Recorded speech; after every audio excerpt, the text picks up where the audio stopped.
Rafael Nadal makes it 18 wins in a row against Richard Gasquet. Iga advances to round 4 after a scare against Davis. Kvitova rolling back the years to come back in the third set to defeat Muguruza. And Rublev and Shapovalov have what some call the match of the tournament. First we go to Rafael Nadal and Jose Morgado here, confirming it is now 18-0 for Rafael Nadal versus good friend Richard Gasquet. 6-love, 6-1, and then 7-5. Gasquet did rally a bit in that third set. He was a breakdown, managed to break back, got it all the way to 5-all, but then Rafa's quality showed through in the business end, and he now reaches the last 16 of the US Open. And this year he is 22-0 at Grand Slams, and the 12th time into the second week in New York. Chris Clary's saying, they say Nadal is a nice guy, so why is he so mean to Gasquet? I totally agree. Come on, this is a guy that you always were saying, oh, I look up to him a lot. Like, I always sort of idolized him in the juniors. Now look what you're doing to him. They're pretty much the same age. Gasquet just a couple of weeks younger than Nadal, I believe. And he will be facing Francis Tiafoe in the next round. For a third straight year, Tiafoe has made it through to the round of 16. He comes through like a boss, taking out Diego Schwartzman 7-6, 6-4, 6-4 in just over 3 hours, and hasn't dropped a set yet in this tournament. And that will be Nadal's next matchup. Gets slightly tougher. I think it's working well for Nadal. Yeah, he obviously didn't get much warm-up playing in Cincinnati, went out straight away to Borna Coric, and now he's having to do his warm-up in the first week of the US Open. He's looking good though. Bit by bit, he's getting better. Gasquet was a bit of a walkover for my liking, but now he's going to play an American who loves to play to the crowd and can get that place rocking. That should be an exciting matchup. Francis Tiafoe, Rafael Nadal. Sign me up.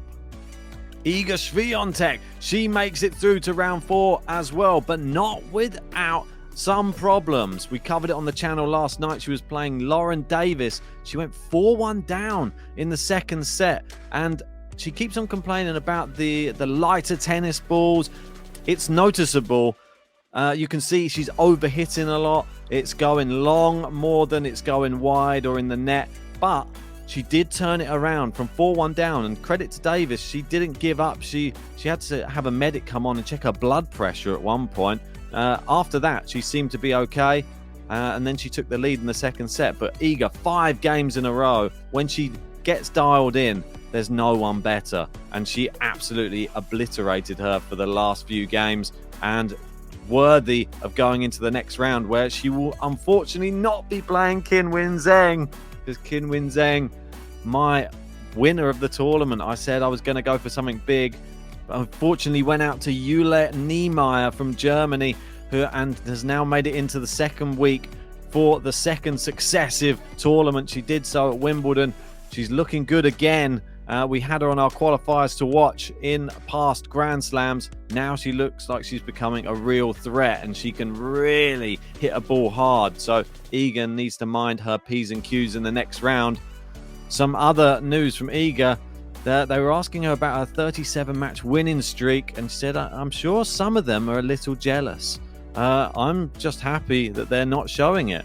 And that was a lot of players who had approached her at the tournament, just congratulating her. She said Elise Cornet was one of the main people who congratulated her. It just after she ended the run, said that a lot of people have been complimentary, but she can imagine everybody is out there to do the same thing, win tennis matches, and her consistency is what she's been applauded for, and winning 37 in a row is, well, it's near on impossible, but she somehow managed it. Right, over to some of the old guard. Apologies to the ladies, but Kvitova came back from 5-2 down in the third set. She saved 2 match points at 5-6 and defeats Kvitova Muguruza in a super tiebreaker, 12-10. We covered this one on the channel as well. It was it was quite some match. I mean, one of my favorite ones of the tournament so far, I have to say. It was very exciting in that third and final set. We didn't know what was going to happen, who was going to win, and it was just Kvitova just about got it over the line. I mean, you can see here in the point by point what happened. It sort of unraveled, and she ended up losing somehow. I'm not sure how it happened for Muguruza. We thought maybe this could be her resurgence tournament. She hasn't had a good year. This is the furthest she's got in a Grand Slam this year. But unfortunately, it was not to be. And the match points disappeared. And we went into the super tiebreaker that went all the way to the wire. Had mini breaks galore. But eventually, Kvitova did come through. And she gets her reward, which will be an American, Jessica Pegula. She's looking really, really good. She's improved now to 34 wins, 16 losses in 2022, and she beat the qualifier, but it wasn't without a little blip along the way. Yuan been a bit of a surprise in this tournament. She managed to take the second set on a tie break, but Pegula absolutely smashed her up in that third set, and I saw some tweets flying around saying, I'm hoping that Pegula's just saving her energy and she can just come out and really take it to her in the third. Well, it looks like she did. And into the last 16 for the first time in her career at the US Open. That's really, really impressive, and it must be great for her as well, her family and the Americans. And she won 90% of her first serve points. That's pretty impressive. Now she will face Petra Kvitova on Monday. Yeah, I agree with Morgado. It should be great. I mean, Pegula, I think, will be the favorite going into that one. Right, last but not least, it was the incredible match, as Stephen from The Slice has said, from Rublev and Shapovalov. Best of the tournament, in my opinion. Both guys had positive winners to unforced errors, kept great quality all match long, and Shapovalov hit 75 winners. Oh my word. I mean, that number just alone is incredible. One of those matches where it sucks, there has to be a loser. Yeah, I totally agree with Stephen here. That match, it was like on a knife edge. You never knew which way it was going to go. We had Harman covering it on the channel. It was an amazing match. And Shapo, as much as people give him stick, I feel that this is one he could have easily won. It just happened he just was unlucky on the day. And look at some of these stats now. This is the reality, unfortunately. 26 games won each, 183 points won each. But somebody had to lose. It's like a coin flip at the end of the day. But well done to Andrei Rublev, because he had 3 match points at 5-4. And unfortunately for him, he was unable to take them. And he got broken. It went to 5-all. Then he went 6-5 down. He had to pull it back. And then we got into the super tiebreaker. I mean, it doesn't get more dramatic than that. And ends up winning 10-7. So quite a convincing super tiebreaker. But I just feel that, just think that the points were level. So for Rublev to actually go level on points with Shapo for the match, he had to win the super tiebreaker, which is pretty crazy. Well played to Rublev.